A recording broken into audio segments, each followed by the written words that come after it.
This is the Early Childhood Curriculum content talk that coordinates with tying together standards and concepts. This content talk will take you through the steps of creating an activity plan. So let's think, how have we been planning? And how have we been learning about what children are interested in?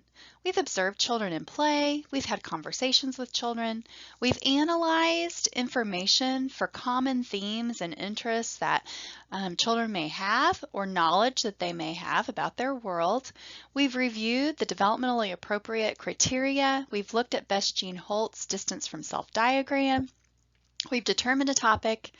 We've webbed children's prior knowledge about the topic, and now we're ready to determine our next steps based off of what our children know, what their needs are for learning, what our teacher planning web has indicated that are natural concepts and standards that work together, and what our available resources are through thinking about the prop box. It's good to go back to what we talked about earlier this semester about what is developmentally appropriate practice. What is it? It's a child-initiated activity where there's active learning. We're intentional about the teaching that's happening in this activity. It's geared towards problem solving and investigating. Often we see this happening in learning centers where there's adequate time or varied grouping, such as individual children working, partners working together, small groups together, not just large group instruction. It's not overly regimented, so we are allowing for the children to lead, and we are following their lead, and we're fostering positive, warm relationships. So what's not developmentally appropriate practice? Direct instruction in whole groups all throughout your day. Didactic lessons, where the lessons focus on one isolated skill that's removed from concepts that are inherent to topics in the children's worlds. Whole group instruction, seat work, lots of paper pencil, worksheets, and rote learning is where their learning is really focused on just isolated skills. All right, so we're going to use the teacher planning web to plan our integrated curriculum project work. This would be a good time to review the tying standards in a bow content talk. We're going to try that out. Move over to the Tie It in a Bow PowerPoint content talk. And if you've already listened to that content talk on how to tie standards together, now you're ready to use the teacher planning web. Be sure that you're considering the children as active participants and not receivers of your plan. So let's say that you noticed that you wanted to teach something about numeracy. What is authentic in a shoe topic that children can do and what is not?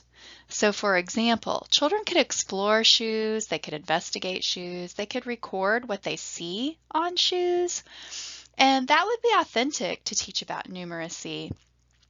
Because the children might be counting the shoes, they might be lining the shoes up by sizes, 3, 4, 5, 6. They might be recording numerals 3, 4, and 5, and 6. What is not authentic is if I gave children cutouts, paper cutouts of shoes of different sizes, and on one of these paper cutouts I would have the number like 3, 4, 5. And then on other paper cutouts, I would have dots. 3 dots on one shoe paper cutout, 4 dots on another shoe. And I would say, children, we're going to match the number to the quantity of dots. That is not an authentic activity. That's a game that you might have in a math area for children to individually work on some skills that you want to go over with children after they have actively explored. But it's really not something that is active for children. It's more our plan. It represents more of the teacher-directed single concept activity on the left-hand side of our curriculum continuum. So let's create the activity plan.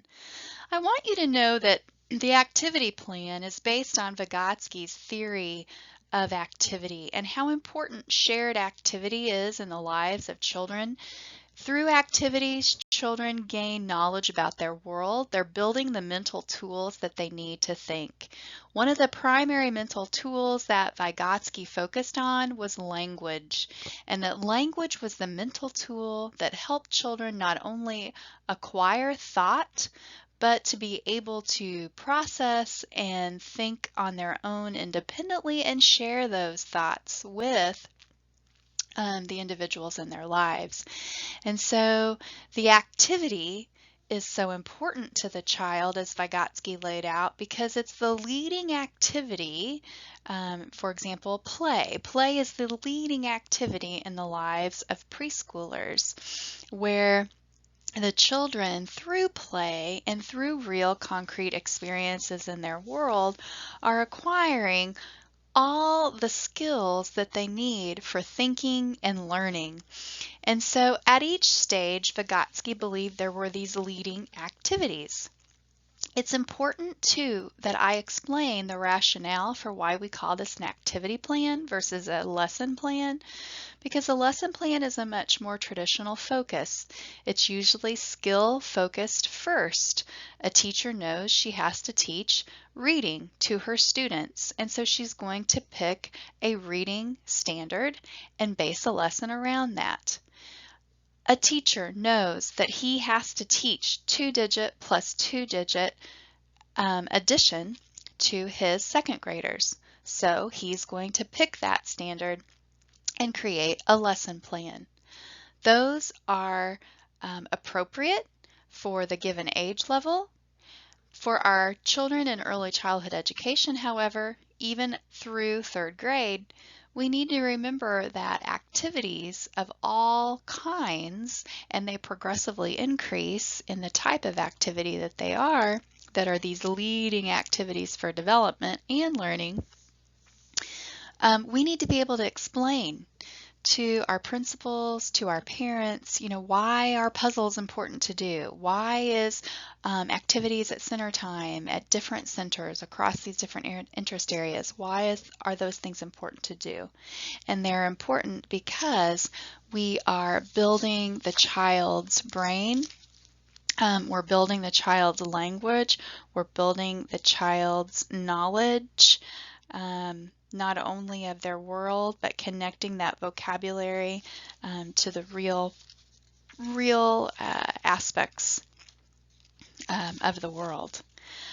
I wanted to tell you a little bit more about Vygotsky and his beliefs regarding this activity, and he really knew that mental tools help children master their own physical, cognitive, and emotional behaviors, and that with mental tools, children can make their bodies react in specific patterns.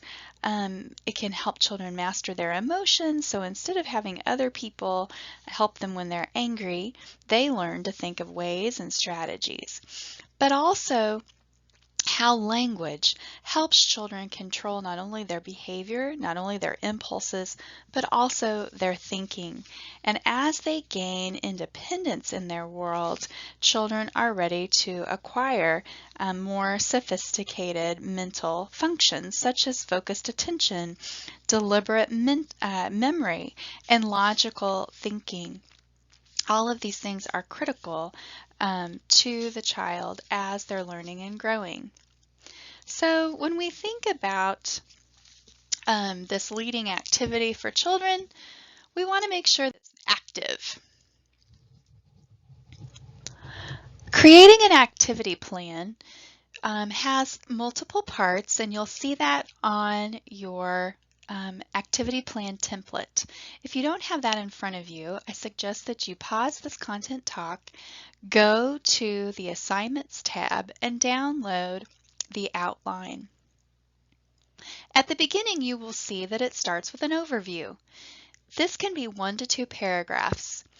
You need to be able to explain in this overview exactly what's happening in your activity, what you will do, what the children will do, the prerequisite skills that children need in order to be successful. These are important because to make your plan developmentally appropriate, children have to be starting their learning with the skills that are the prerequisite skills for the next developmental level. You can use the DRDP developmental continuum.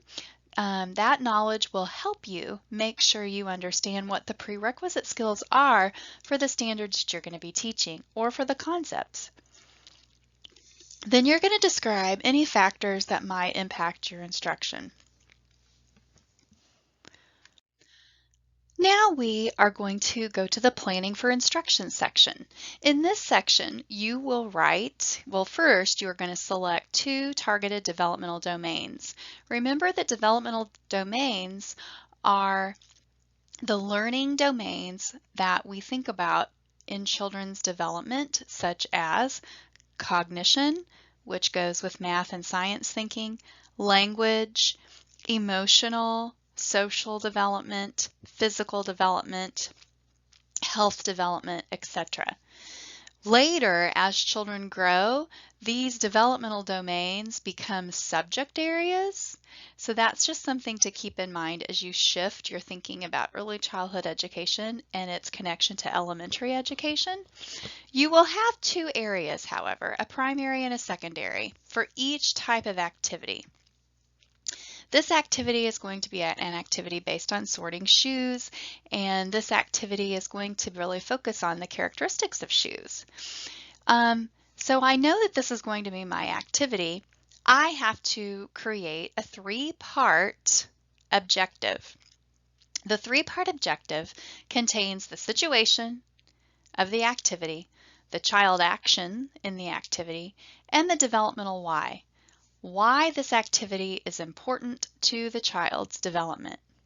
Here is an example of a primary objective for an activity where children are going to be investigating the characteristics of shoes. So the situation is while sorting shoes. The child action is children identify, compare, and contrast characteristics of shoes. And then the developmental why is in order to develop cognitive reasoning. There's a corresponding standard for this particular developmental area, which is DRDP COG 11, Knowledge of the Natural World. Pause this content talk and take a look at that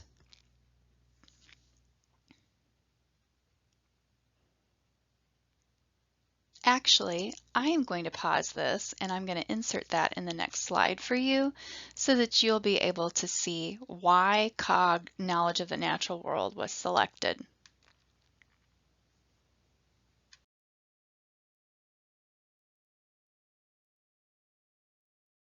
All right, so here's COG 11, Knowledge of the Natural World. Child develops the capacity to understand objects and events in the natural world, including how they change and their characteristics. When you look across the developmental levels, you can see that very young children are going to be attending to people and objects, then responding later, they interact with people and objects. Then as they are growing older, around age 3, we would see them exploring, showing interest in the characteristics of living things, such as maybe touching living things or non-living things, rubbing their hands over rocks, balls, objects in their world. They would explore how objects behave or function, so they might, as you can see some examples, pour sand, tap rocks together, splash the water. And then as you go across, you can see there's more and more intricate experiences and demonstrations of awareness of living and non-living things and their specific characteristics. Could be that they communicate verbally what they're noticing about objects. So this is a natural fit for children to develop some understandings of the characteristics of shoes. And so that's one of the reasons why we would select this as our primary objective. What you need to do, I know these standards because I've been teaching for a long time. The more you know those standards, the more when you conceptualize the concepts you want to teach, such as shoes have sizes or shoes have characteristics, you'll be able to know right away, oh, this is the primary objective I need. For now, what you need to continue doing is always looking through the DRDP as you are brainstorming so that you can find the best connection for the activity and the skill that you want to develop in the children. If you're working with kindergartners or first graders, there is also DRDP for those age levels. I suggest that you use those rather than the Missouri Early Learning Standards just for this for your own learning so that you can see the developmental continuum grow and have the developmental levels that the child is mastering across the continuum as it's laid out. That's a real strength of this tool, and it's a real strength for you as someone who is learning and going more deeply into understanding children's development. All right, so the next part of the activity plan is that you have to designate what your teaching strategies are going to be. So think back to the beginning of the semester when we looked at class and we looked at instructional strategies such as language modeling, quality of feedback, concept development. We've also looked at how we want to build the child's the responsiveness that we're going to build, how we want to elicit their ideas, and how we want to have regard for their perspective. So that would be in emotional support, where we use teacher sensitivity and regard. So you're going to select 2 instructional strategies and you're going to list those. Use the class strategies as your guide. That's really important. And then you're going to just tell very briefly how these 2 strategies support the child objectives. So in this instance, I'm going to think about how I want to ask open-ended questions because I want to guide the children's exploration in the characteristics of shoes. So open-ended questions falls in 2 places on class, primarily language modeling, which is about getting them to talk, but open-ended questions in concept development gets them to analyze and reason. So my first instructional strategy would be to ask open-ended questions. I would list a few questions I intend to use, such as, what do you notice about the differences in these shoes? What does this look like that is on this shoe? How can we find out what these shoes are made of? Questions like that would lead to some investigations and some thinking. Then I'm going to tell how the strategies support. So my first strategy being open-ended questions, well, that supports this activity because I need the children to explore real shoes and I need them to examine their characteristics. So I also might say, how does it feel? How does it smell? Especially if we had real leather shoes, because there would be some leather. What do you notice about it? What it looks like? So I can also be asking those types of questions to elicit knowledge and experiences of characteristics. Materials and safety section, this is where you're going to describe the materials and resources to be used. You need to provide rationale for your choices. You also need to include safety and health precautions and describe these in detail. There are many considerations, so there's never an activity plan where you say, oh, everything is safe, because we always need to be thinking about, clearing the area so that things aren't a tripping hazard, or making sure that, edges of paper and materials are free from anything that could cut the child, etc. Then we have the developmental needs area. So this is how you're going to provide differentiation or accommodations for the individual learning needs. You can choose, if you think you have a child that doesn't have individual learning needs, well, first that could be a problem because all children have individual learning needs. But some of you may have children with more profound needs, such as a child with special needs or an English language learner.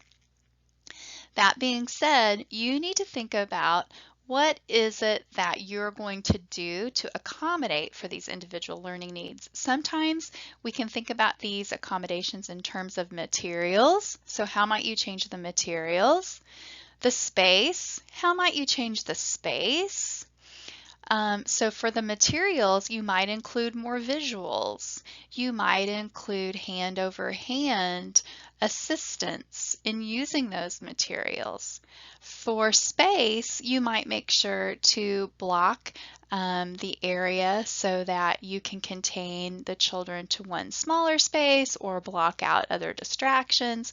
Or you may need to make sure that the space is large enough that a child maybe with a walker or some walking issues or movement issues has enough space to move around.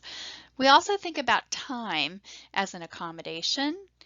We also think about the level of assistance that the teacher is going to give, such as, like I mentioned a second ago, the hand over hand prompting.